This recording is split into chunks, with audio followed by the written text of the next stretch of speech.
7:28 luego de la interesante conversación que sostuvimos con el economista especialista en macroeconomía y economía internacional, presidente del Consejo de Economía Nacional de Venezuela, Efraín Velázquez, es decir, un profesional que está permanentemente dando asesoría, dando consultoría. Vamos a montarnos en otro tema de gran interés, ya estamos preparando el contacto. Una vez que lo tengamos les diré de quién se trata, pero les adelanto, vamos a hablar de las relaciones bilaterales y de la migración.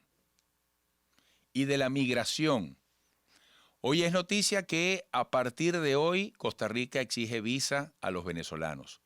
Hoy es noticia que se está levantando un muro con cabilla, con cemento, allí en el territorio insular que comparten Haití y República Dominicana. El tema migratorio es inocultable, está allí, con el problema de que se hace cada vez más complejo. Y dentro del análisis de las relaciones bilaterales colombo-venezolanas, hay tanto por desglosar. Desde un punto de vista histórico, cuáles son los intereses compartidos, cómo es la balanza comercial, ese término del que siempre se habla al evaluar la convivencia de países en una misma frontera. Desde el punto de vista político sabemos que hay una situación bastante compleja.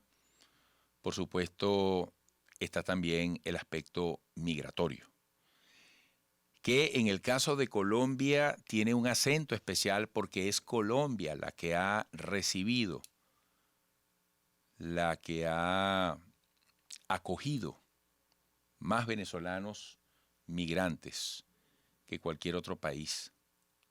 Y eso se dice rápido, sobre todo cuando las cifras de migrantes venezolanos es tan grande. Así que este es un tema que queremos retomar, que queremos evaluar, porque además, como tanto decimos, por muy hospitalario que yo quiera ser, en un momento dado, las circunstancias me pueden complicar las cosas. Y vamos a hablar de todo un poco de lo que les comento con Juan Carlos Tanús, director nacional de la Asociación de Colombianos y Colombianas en Venezuela, activista de los derechos humanos y de los derechos de los migrantes. Juan Carlos, ¿me escuchas? Buenos días. Juan Carlos. Muy buenos días, Eduardo. De este contacto, ¿cómo amanece usted? Muy bien, gracias Juan Carlos por estar aquí con nosotros. Juan Carlos, un primer tema me parece muy importante, el pronunciamiento de la Cancillería de Colombia en torno a la necesidad de recibir ayuda ante lo que representa la presencia de los migrantes venezolanos en suelo colombiano. ¿Qué capítulo abre esta posición de la Cancillería colombiana en esta historia de la migración de venezolanos en Colombia?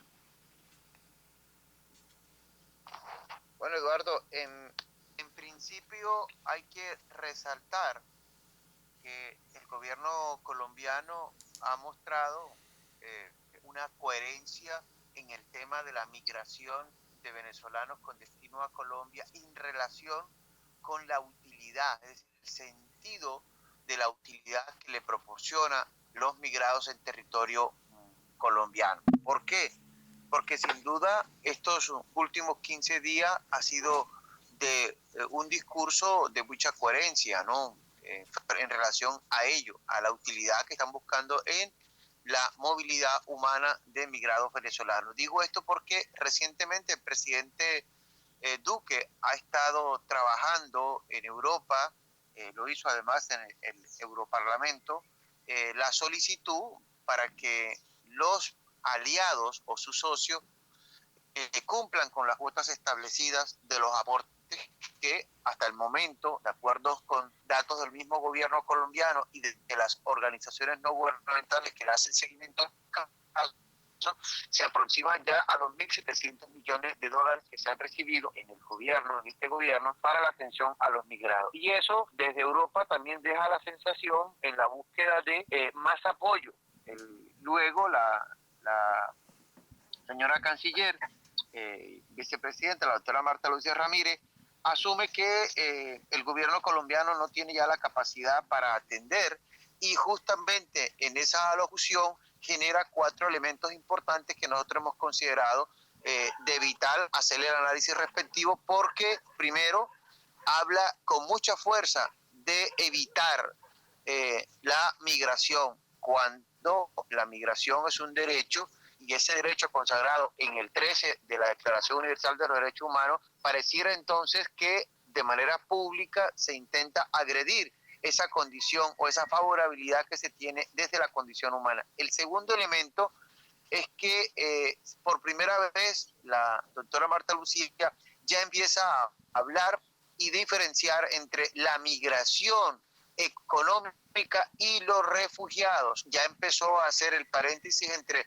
la población migrada y la población refugiada o solicitante de refugio en territorio colombiano. Y un tercer aporte, que lo discutíamos ayer, tiene que ver con ese ejercicio de motivación, es decir, cómo se motiva a esos aliados que tienen la complicidad o no de estructuras imperiales para que consigan mucho más recursos, y eso le va a permitir, sin duda alguna, que haya un aliento en estos 159 días que le queda al gobierno del presidente Duque. Esos elementos son importantes para entender que la búsqueda de estos recursos, Eduardo, tienen que ver con ese eufemismo que se han planteado frente al tema de la migración venezolana en territorio colombiano, el tema de la xenofobia que no acaba, el tema de los asesinatos que no acaba, el tema de la aporofobia que tiene que ver con un proceso de orden cultural que han impuesto desde las altas élites. Ahora, estos recursos en estos 159 días no van a llegar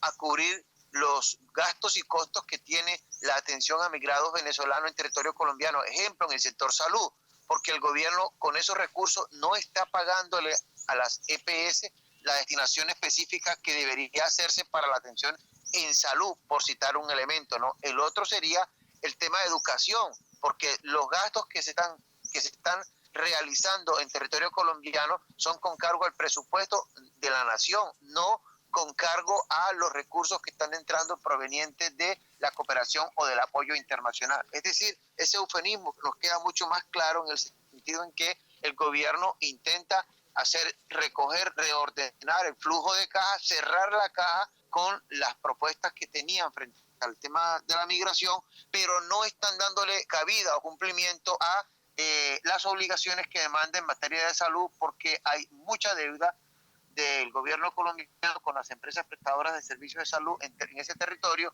y no cubre justamente la expectativa. Ahora, si el Estatuto de Protección, que fue una idea, una política pública del gobierno de Duque, no tiene el presupuesto suficiente para determinar en los próximos 10 años de su aplicación la condición de ciudadanía o la nacionalidad, significa que los procesos de inclusión no van a tener feliz término, porque está muy desproporcionado en expresiones de la vicepresidenta colombiana, pero además se han venido quejando de la población que ha llegado de origen venezolano, que tiene condición, según ella, de menos calificado, pero además son menos pudientes. Y digo esto porque en ese censo que registra el gobierno colombiano, por lo menos 954.000, seguimos insistiendo en la cifra, son colombianos nacidos en territorio, son venezolanos nacidos en territorio colombiano, que además hoy tienen el agravante de haber perdido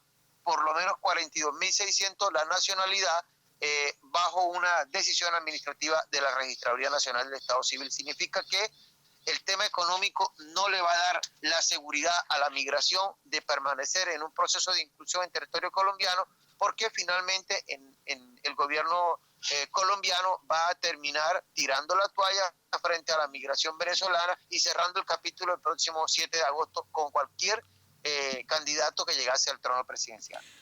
Bueno, Juan Carlos, gracias por tu tiempo. Quedaremos pendientes para otros encuentros en medio de este tema que, tal como lo has descrito, es sumamente complejo. Depende de tantas variables, incluyendo de manera esencial la económica. Juan Carlos Thanos, director nacional de la Asociación de Colombianos y Colombianas en Venezuela, activista de los derechos humanos y de los derechos de los migrantes. Volveremos.